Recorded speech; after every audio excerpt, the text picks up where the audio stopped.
Audio Jungle.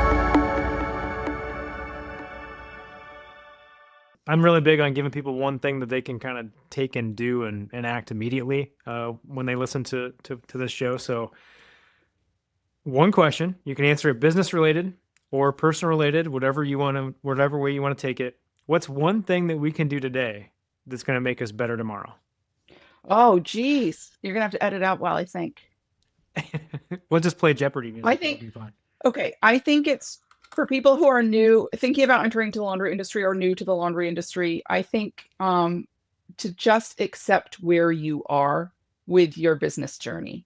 I still struggle with, I see, you watch all the podcasts, right? And the laundry giants Yeah. and the people who are selling books and courses and all of that. And without thinking, my immediate reaction is, oh, I have to keep up with them. I have to keep up with the Joneses. And then I have Yeah. to stop and realize that's actually not my goal. And it's fine. My lot in the laundry industry is just as valuable and just as important. And it's really in line with what I want to do with my life.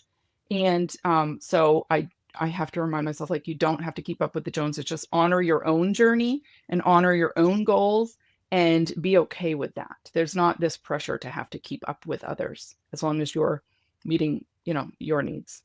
I really love that advice because it really is easy to get caught up in the swirl, right? And be Yeah. like, I should be doing so much more. Yeah. I need two more laundromats. I need to grow and scale and grow and do more, do more, do more. When it's like, well, I don't know. Are you making money? Right. Are you happy? And are you making others happy? Right. That feels pretty good. Yeah. That feels pretty good. That's great advice. That's great advice, Amanda. Well,